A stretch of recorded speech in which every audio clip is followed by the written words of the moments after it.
does God exist? Is religion a force for good or evil? Can religion and science go hand in hand? To find some answers, I've come to Oxford, home to the oldest university in the English-speaking world and the place where I studied as an undergraduate. One of the jewels in this city's crown is the Oxford Union, the debating chamber that's witnessed such legendary orators as Winston Churchill, Benazir Bhutto, and of course, Kermit the Frog.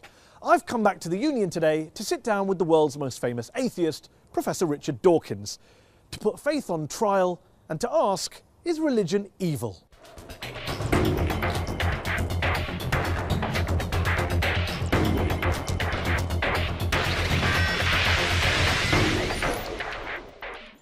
Muslims riot in protest against a truly awful film demonising Islam.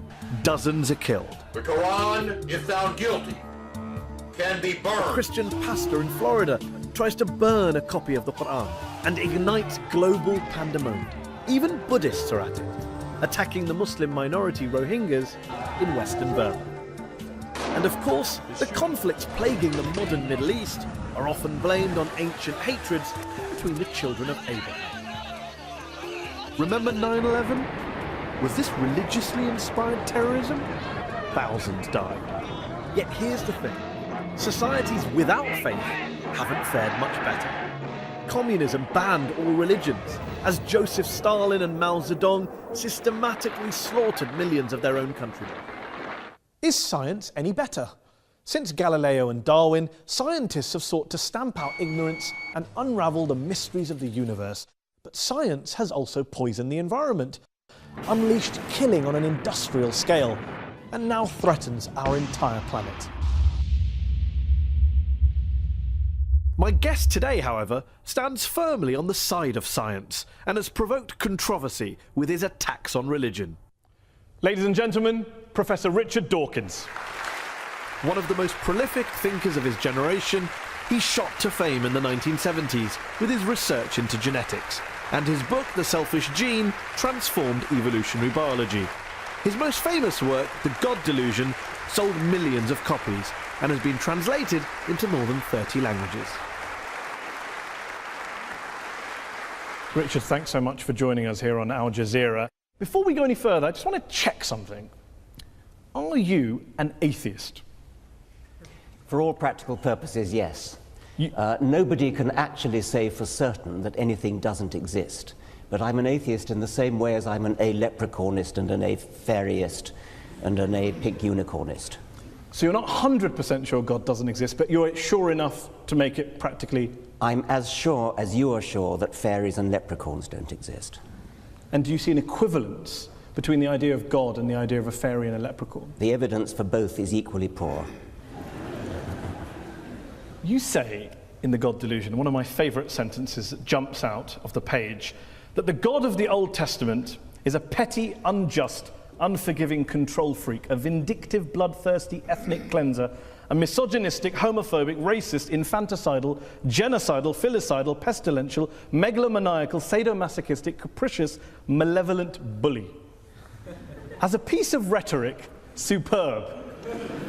But do you really believe that? Congratulations on getting megalomaniacal right, by the way. Most people fumble on that. Yes, if you've actually read the Old Testament, I think you would have to agree. It's hideous. It's an anti the God of the Old Testament who is a monster. But also the God of the Quran, the New Testament, the Hindu scripture? Well, the God of the Quran, I don't know so much about. The God of the New Testament is widely advertised as being a bit more gentle. And certainly, on the whole, he is. There are things about the New Testament that I find, in a way, almost more objectionable than the Old Testament. But the sheer horror of the character, I said he was the most unpleasant character in all fiction, because I regard it as fiction, of course. And yes, he is. I mean, he's jealous, he's vindictive, he's callous, he's cruel. And yet this is a God that is worshipped by, loved by, adored by, well, followed by millions, billions of people. I hope not. I hope that the God that is adored by millions of people is a grown-up kind of God who is no longer... I hope that most people the kind of people I would like to know who worship and admire him regard those stories as not literally true. Now, there are some who do regard them as literally true, and I suspect they either haven't read the Old Testament or they're not the kind of people I would wish to know, because you do not want to worship a character like that. By all means, worship some kind of great spirit of the universe, some kind of creative intelligence who created the universe, but don't worship this vile, vindictive monster of the Old Testament. Why throw around these sweeping statements about religion? Not the God of the Old Testament, but religion itself being evil. I mean, do you believe religion is evil? No. But you say plenty of times in this book that religion is evil. You said in a speech famously that I think a case can be made that faith is one of the world's great evils, comparable to the smallpox virus, but harder to eradicate. I do think that, yes. Because what I'm talking about there is faith, where faith means belief in something without evidence. Because if you believe something without evidence, then that justifies anything. You're no longer vulnerable to somebody coming back at you and saying, hang on a minute, let me argue the case. If you believe it without evidence, which is what faith is, then you don't argue the case. You say, no, I'm not arguing that case. This is my faith. It's mine. It's private. I don't dissent from it. I don't retreat from it. You're just going to have to accept it. Now, that is evil. And yet you spend so much of your time debating people of faith. So clearly people of faith are interested in having discussions. They're not just all blind believers, insisting on their way of... Well, nobody said anything about all of them. I mean, the vast majority of religious people are perfectly good, nice people, as you are. There's no suggestion I've ever made that all religious people are evil. Of course not. There is a logical progression that goes from believing in faith, having faith that your God tells you to do something, and doing terrible deeds like suicide bombing, like flying planes into skyscrapers. The vast majority of people of faith don't do such terrible things. But those people who do terrible things do it believing that they are righteous and good, and they think that they're doing the will of their God. So they're not evil people, they're actually good people by their own lights. They believe they're doing good things, and that's why religion is evil, because it can make you do evil things believing that they are good. Do you really believe that people who go out and carry out suicide bombings, it is faith? Religion is to blame, not geopolitics, not the world, not their lives, not what's going on around us. It's religion, plain and simple. Not always. It's not in the case of the Tamil Tigers, for example. But I think in a great majority of cases it is, and I think it certainly makes it a hell of a lot easier. The evidence is plain that in many Islamic suicide bombers, you talk to them, those who fail, you talk to them afterwards, they've got paradise on the brain. They're desperate to go to a martyr's heaven. And that's what they think about. Professor Robert Pape of the University of Chicago studied every known case of suicide terrorism, 315 cases. And he came to the conclusion that there's, quote, little connection between suicide terrorism and Islamic fundamentalism or any of the world's religions. The taproot of suicide terrorism, he says, is nationalism. It's about land, it's about power, it's about politics. It's not about faith. Faith is just a cover. What do you know that he doesn't know? Well, I've seen other evidence. There are different people say different things. I've seen plenty of testimonies of suicide bombers who have said precisely that they do it because they want a martyr's paradise. Do you include the 7/7 bombers in that case as well? Yes, I believe so. Have you watched their suicide videos? I'm not sure that I have, no. They talk about Afghanistan, they talk about Iraq, they talk about crusades, they talk about war between the West and the Muslim world, they talk about invading armies. I mean, there's a lot of real world stuff in there. I'm not saying, of course not, that faith doesn't play a role, but I'm just interested in this idea that you think faith is the issue. You said in a very famous column you wrote 4 days after 9/11 that this came from religion. There are enormously good reasons for people to take political action, and this we see in Northern Ireland, we see it in Afghanistan, we see it in Sri Lanka, where the Tamil Tigers operated. So yes, there are political reasons, but the promise of a martyr's heaven, which is, you cannot deny that this is part of Islamic doctrine. Martyrs go straight to paradise. Yes, but not terrorists, not murderers, not criminals. Well, they believe that because they're told it by their imams. But then what about the majority of the world's Muslim clerics and ulama who came out and condemned 9/11 straight Well, I'm afterwards? delighted they did, but they were pretty quiet about it. What about the argument that says human beings are prone to violence, they're prone to carrying out crimes against their fellow man? You can blame religion, you can blame politics, you can blame economics, lots of factors, lots of excuses. What I don't get is, why do you only focus on religion? For fairness, why don't you also isolate the other factors? There are lots of other factors, and I'm quite happy to say that, yes. There are lots of, I mean, if you look at the wars of history, some of them have been about religion, plenty of them have not been about religion. I never said religion is the sole cause of wars and violence. You may not have said that, but you would accept that the new atheists, people like Sam Harris, the late Christopher Hitchens, have blamed a lot of history's wars on God and religion, and you make a similar suggestion in The God Delusion. Yeah, I would blame a lot of history's wars, but the most terrible wars in history, the two major wars of the 20th century, are nothing to do with religion. You accept that point? Yeah, of course. And the Cold War and Vietnam? Yes, I would, of course, yes. So when you have a situation where some of the world's worst crimes were carried out not by believers, how then does that square with your idea that it's religion that causes good people to do bad things, it's religion that's driving violence, your original statement against religion at the start of this? Dogmatic belief in something like religion or something like Marxism or something like Nazism, these are all, or indeed patriotism, I mean, my country right or wrong, these are all pernicious beliefs which can drive people to do terrible things. And in the Second World War, Hitlerism was driven by racism, by a sort of sub-Wagnerian pagan religion which Hitler revived. Stalin's atrocities were motivated by a dogmatic belief in Marxism. And atheism. Stalin happened to be an atheist, but he was never motivated specifically. The Soviet Union was not based on scientific rationalism, on the elimination of religion and God? Stalin persecuted the church. Stalin persecuted just about everybody. Are you saying that the Soviet Union, the leaders of the Soviet Union, were not driven by a hatred of religion and a belief that science and human progress and materialism was the way forward? They believed that materialism, science, human progress, those are kind of there was a Marxist slant on those words, and they were hideously misused. Mao Zedong, when he invaded Tibet, told the Dalai Lama that religion is poison. The subtext to the late Christopher Hitchens' book was religion poisons everything.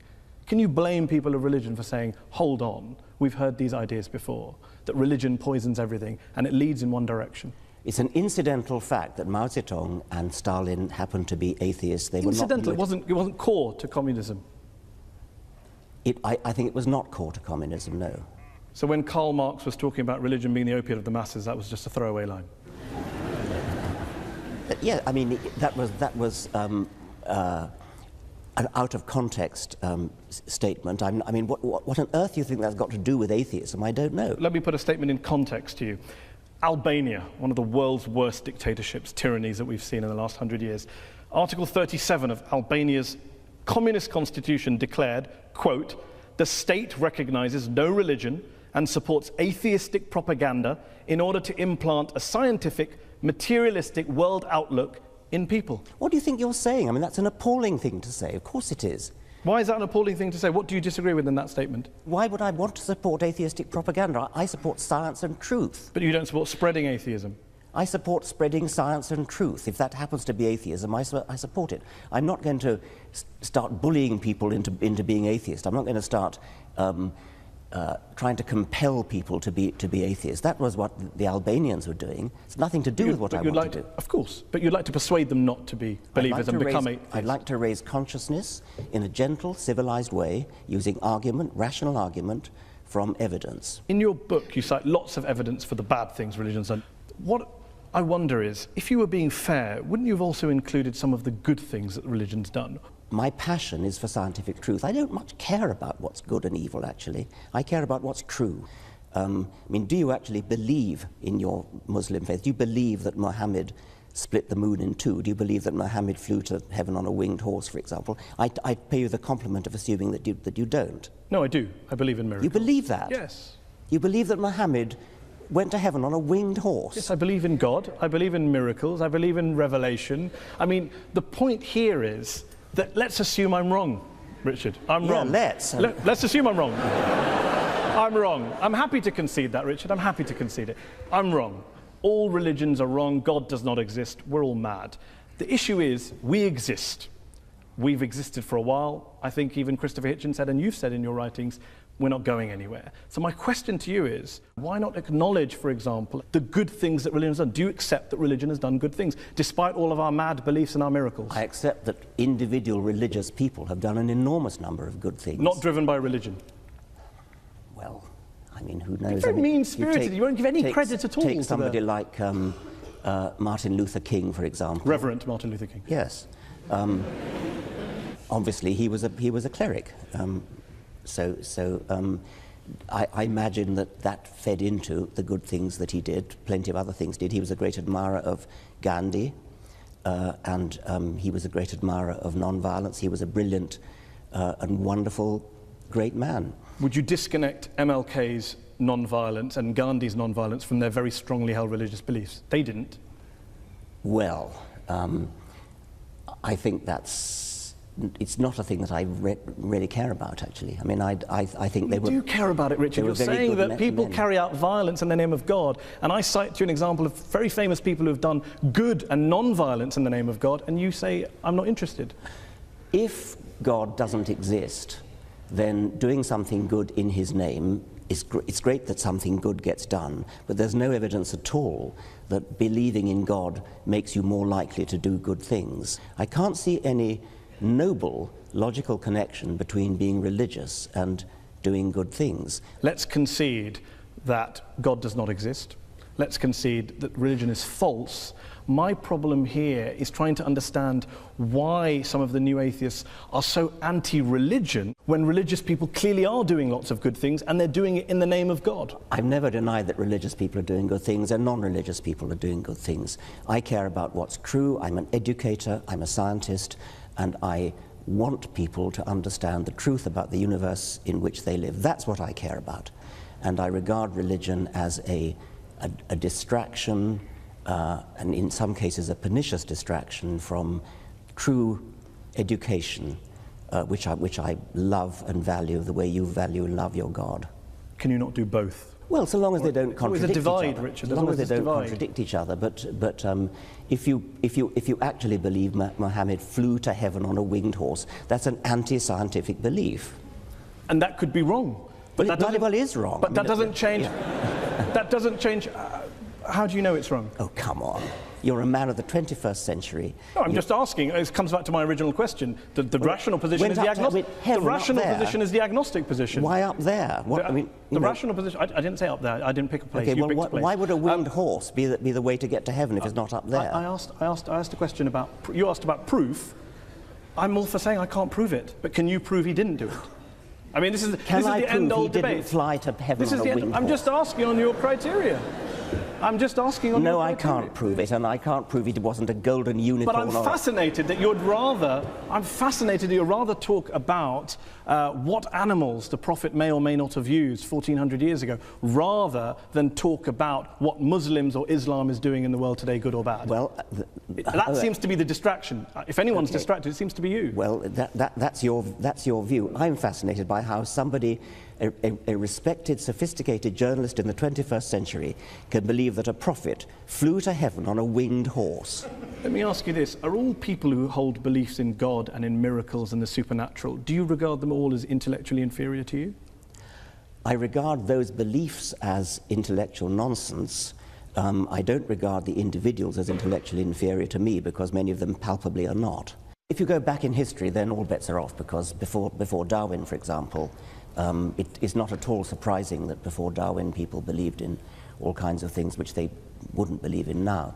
There are many people, many scientists today who say they're religious.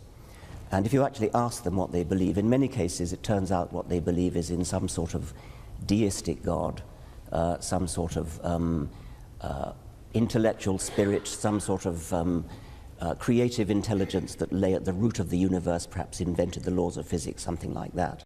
I don't agree with this book, but it's an excellent book, very well argued, you're very passionate, clearly. There's one section in the book where you talk about bringing up children. Oh, yes. And you talked about education. You talk about a story when you tell a story about being in Ireland and talking about the Catholic child abuse scandal. And there's one quote on page 356, which I will read out to you. Horrible as sexual abuse no doubt was, the damage was arguably less than the long-term psychological damage inflicted by bringing the child up Catholic in the first place. You believe that being brought up as a Catholic is worse than being abused by a priest? There are shades of being abused by a priest, and I quoted the example of a woman in America who wrote to me saying that when she was 7 years old, she was sexually abused by a priest in his car, and at the same time, a friend of hers, who also 7, who was Protestant, or was of Protestant family, I should say, died. And she was told that because her friend was Protestant, she had gone to hell and would be roasting in hell forever. And she told me that of those 2 abuses, she got over the physical abuse. It was yucky, but she got over it. But the mental abuse of being told about hell, she took years to get over. And with respect, Richard, you're an empiricist, you're a rationalist. One letter from one woman in America isn't really the basis to extrapolate and make such a sweeping conclusion. That is, of course, true. And I'm not basing it on that. It seems to me that telling children such that they really, really believe that people who sin are going to go to hell and roast forever, that your skin grows again when it peels off with burning. It seems to me to be intuitively entirely reasonable that that is a worse form of child abuse, that will give more nightmares, that will give more genuine distress, because they really believe it. If they don't believe it, it's not a problem, of course. You also say... Let me just... I mean, I've been put on the spot about this health file thing. We haven't really been put on the spot. In what sense have you been put on the spot? Well, I sense that you think it's somehow obvious that having a priest, if you're a small girl, having a priest put I his would hand... be very interested in asking the audience whether being told about heaven and hell as a child, being brought up as Catholic, is worse than being abused by a priest. Okay. Let's have a show of hands. Okay. Is it worse to be abused by a priest? And if you believe it's worse for a priest to abuse a child than to bring up your child Catholic, raise your hands. Are they both as bad as each other? Raise your hands. So we have a 3-way split in the audience. Let's finish this section with one last related subject on this question, a personal question from me. You talk about how to teach children that there is one God, or that God created the world in 6 days, that is child abuse. To even teach your children religion is child abuse. So, I have a daughter. I teach her about Islam and the horse. Am I guilty of child abuse? Do you teach her the world was created in 6 days? No, because Islam doesn't teach that, Richard. I'm delighted to hear that. I ask again, am I guilty of child abuse for teaching my child stories from the Quran? No, yes you or are no? not. No. Good to know. Yeah. We are going to talk more about science, and we're going to go back to the audience to ask some questions to Professor Dawkins in part 2. We'll be back after the break.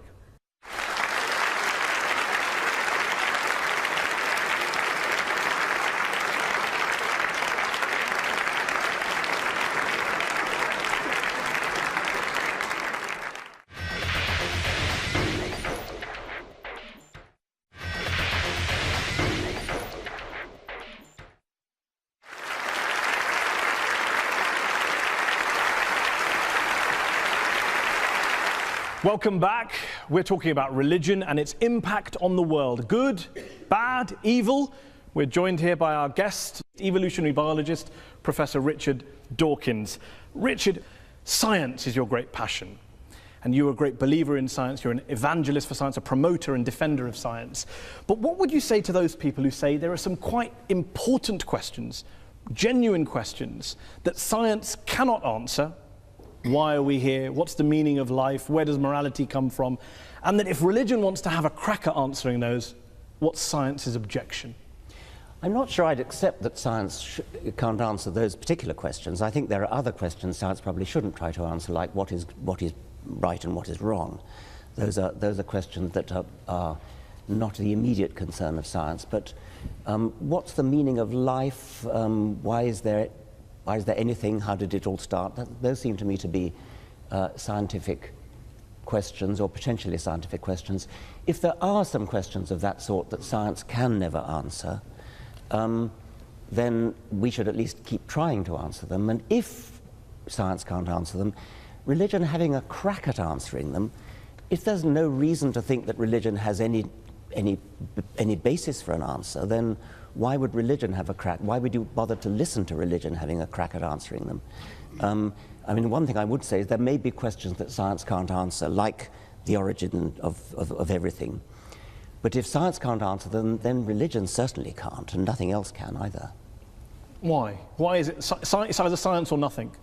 Well, yes, because science is the method of getting at what's true. I mean, if you take something like how did the universe begin, which is a very baffling, deep question. How did life begin? Another baffling, deep question. Both those questions are unanswered.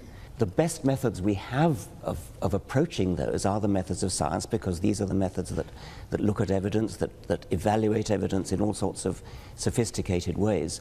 What has religion got to do with that, other than just looking at the writings of somebody who wrote a few centuries ago? I mean, why would you bother to read those writings? So the great philosophers and theologians in history who have grappled with these big questions and thought about spiritual issues, moral issues, the transcendent, they're all wasting their time? Yes, they're wasting their time. What about, why does my life have meaning? What's its worth? Well, where does my dignity come from? Your meaning and your dignity are up to you, and mine are up to me, and these are not questions that science would attempt to answer. Each person finds their own meaning in their own life, and good luck to them. And what's wrong with religion offering moral certainties, if, as you say, science can't answer moral questions?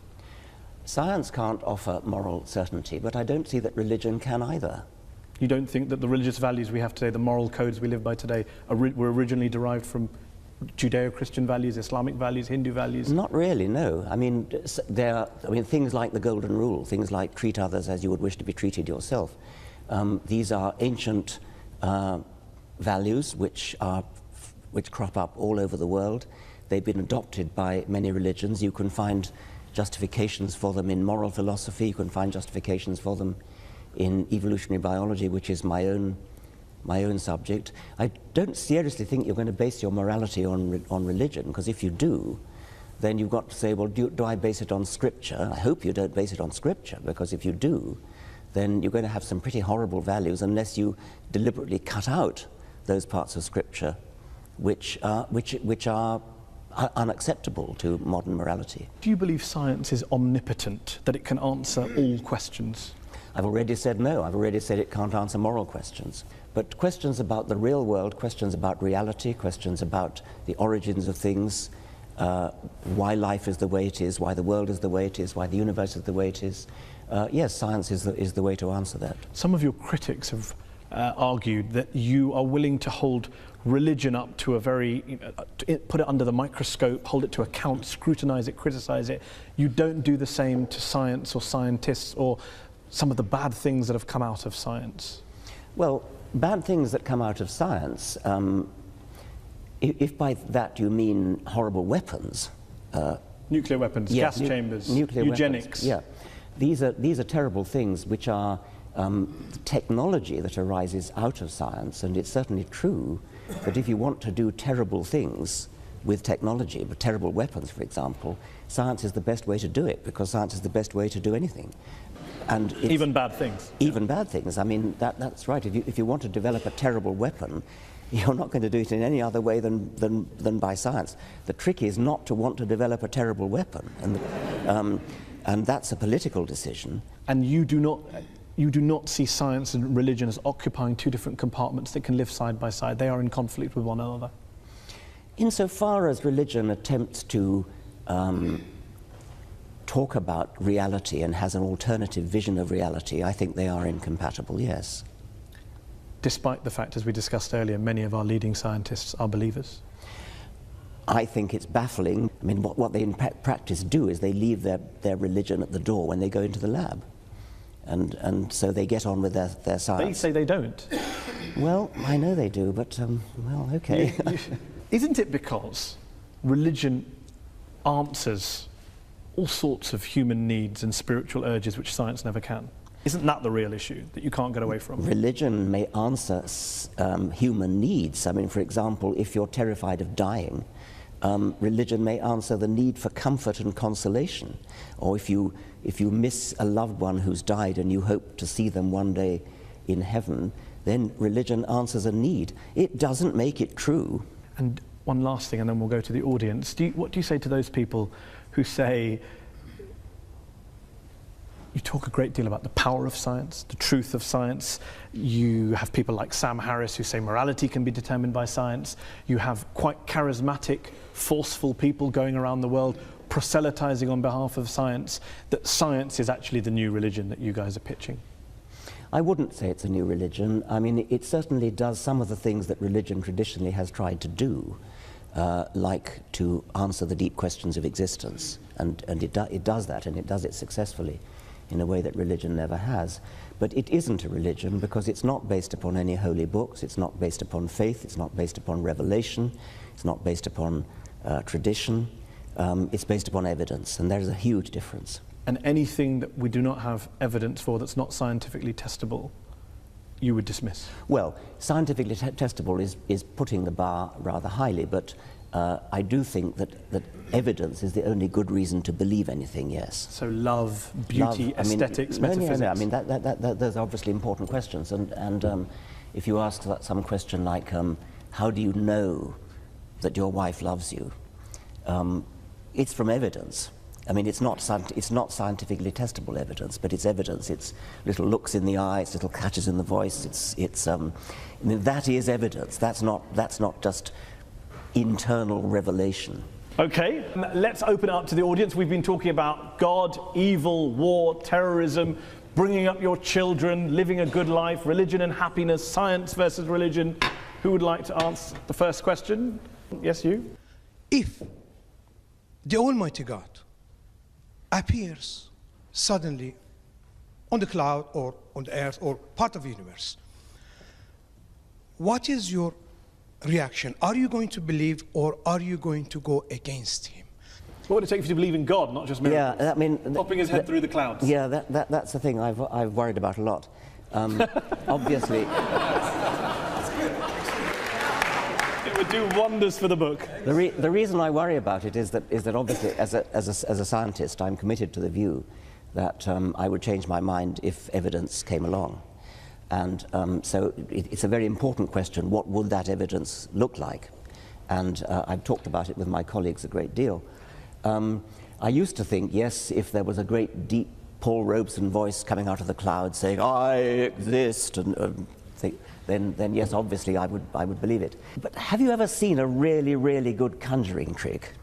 There are things that I've seen done that it seems to me to be, God, that's got to be a miracle. And yet you know it's not. And so there is a real problem there that we are easily fooled. Let's take another question from gentleman here. Very interesting guy. I was extremely amused when you described faith as sort of brooking no argument. This university, of course, began with the study of theology. Most of the people here would have been studying theology at the beginning of the university, and indeed the way in which it was taught was not professorial. You didn't have lectures mostly. Mostly you had discussions, debates. People didn't write monographs, they collected discussions, notes of discussions. People disagreed about their faith.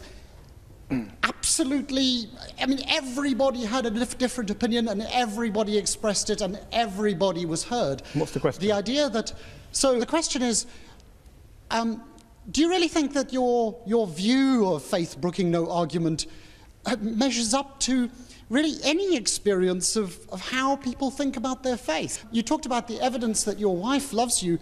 I think for most religious people, the evidence that there's a God is rather like that. Well, obviously, I would be mad to suggest that that theologians don't argue. They argue all the time and always have. They fight wars over their arguments. So clearly they argue. I'd say, when I say brook no argument, I don't mean that they don't argue.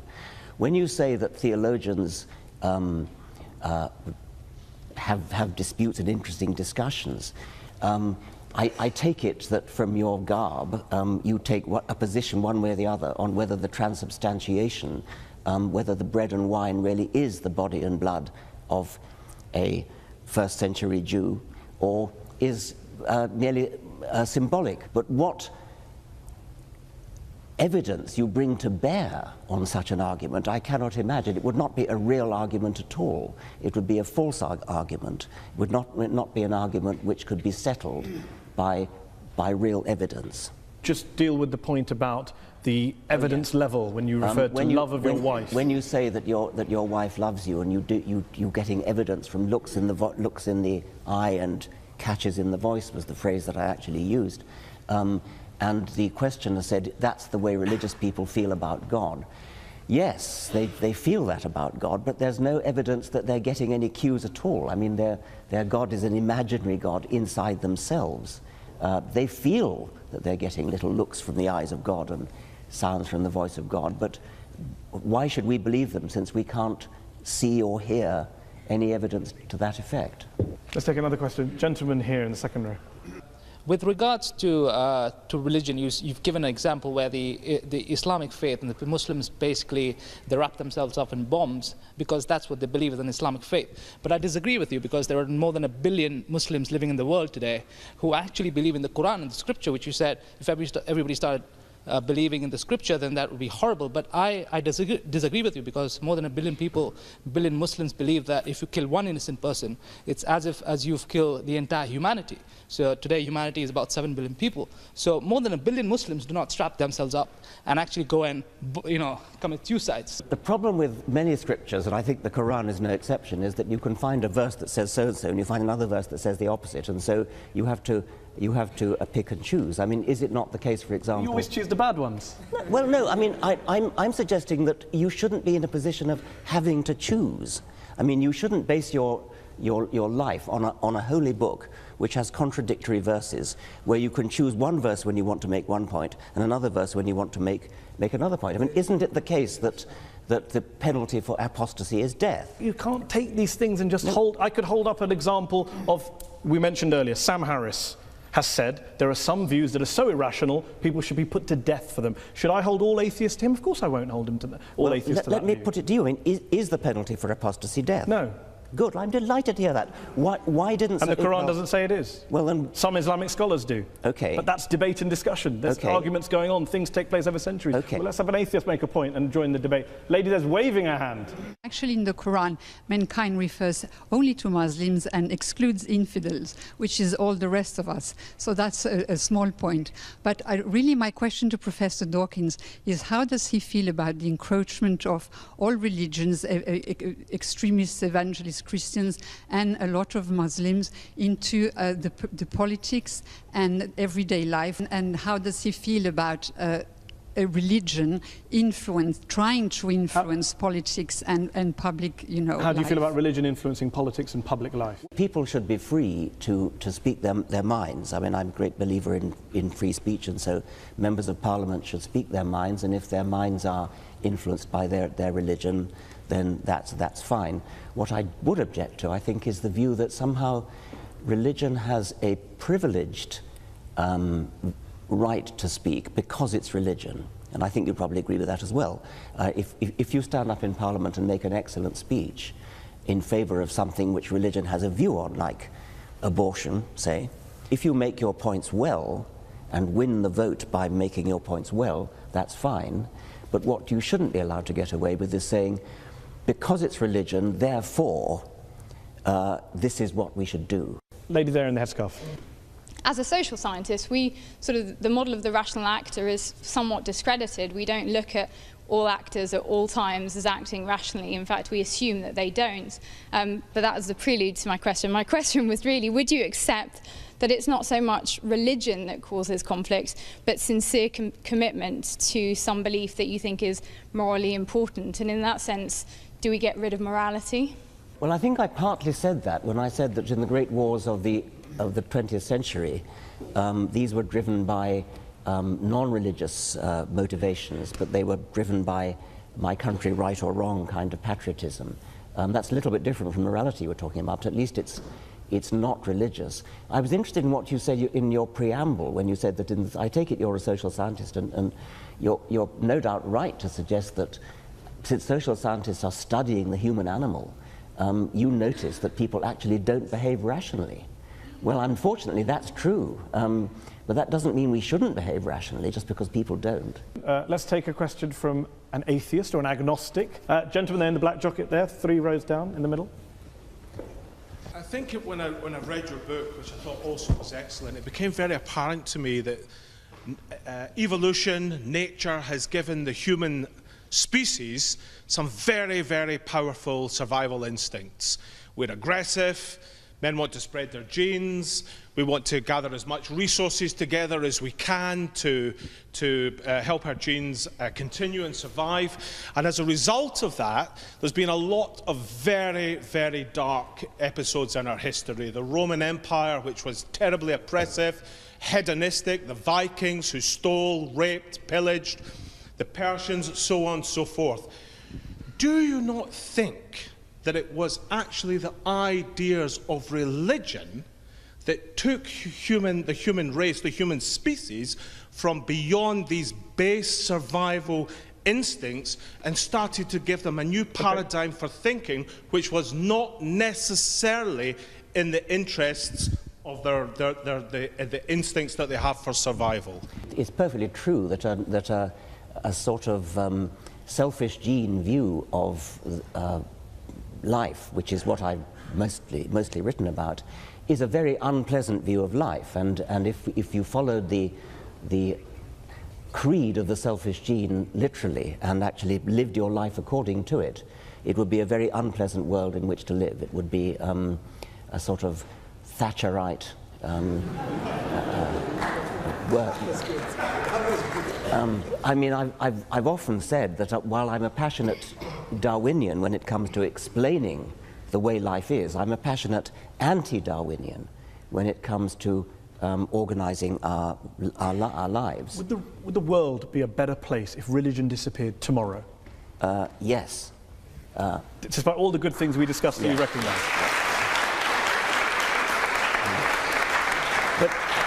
But you'd still have the Nazi Holocaust, the communism, you wouldn't have the charities, that's fine.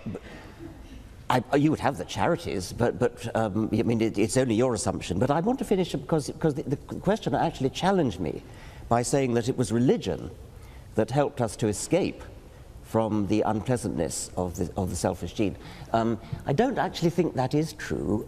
I think that we have escaped by a long and slow process of civilization in which religion no doubt played a part. If you look historically over the very long time span of history, we're getting better, we're getting nicer, we're getting more charitable, we're getting kinder, getting less cruel.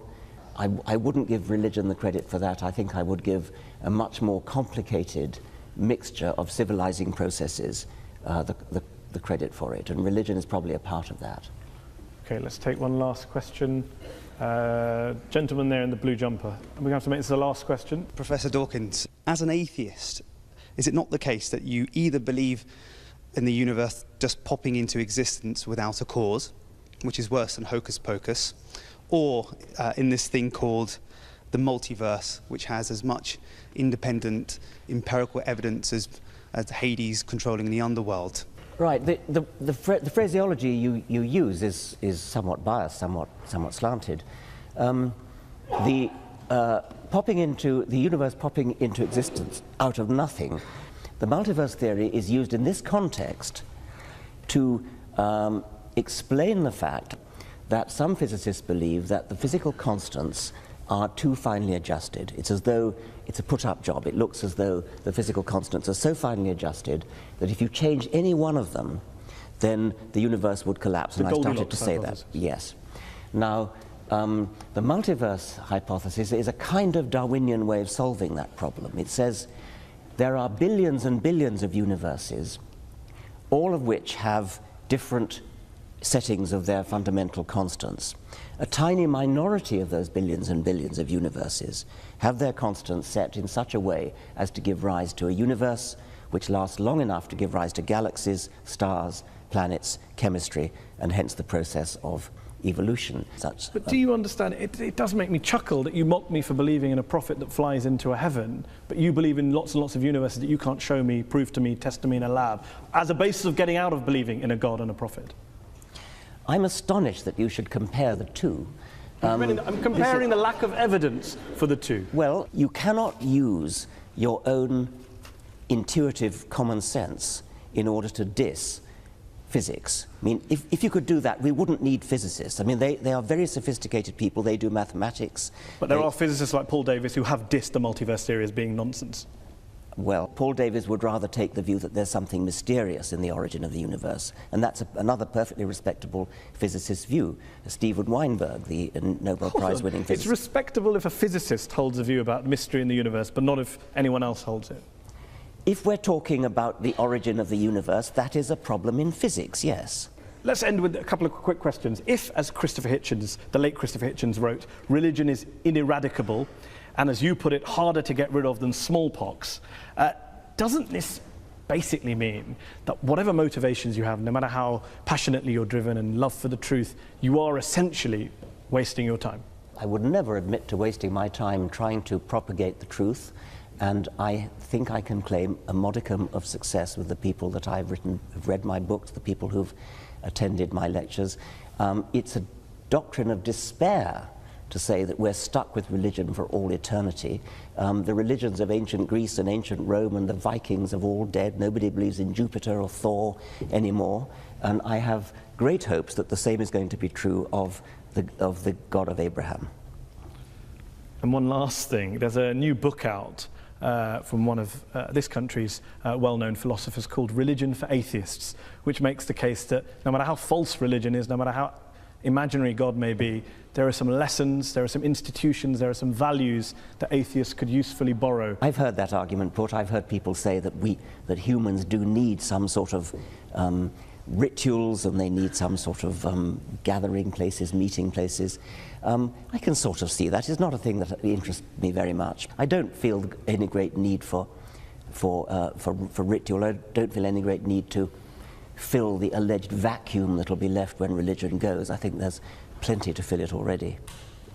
It's been a fantastic discussion. It's a pleasure to have had you here on Al Jazeera. Thank you all to the audience here in the Oxford Union Chamber.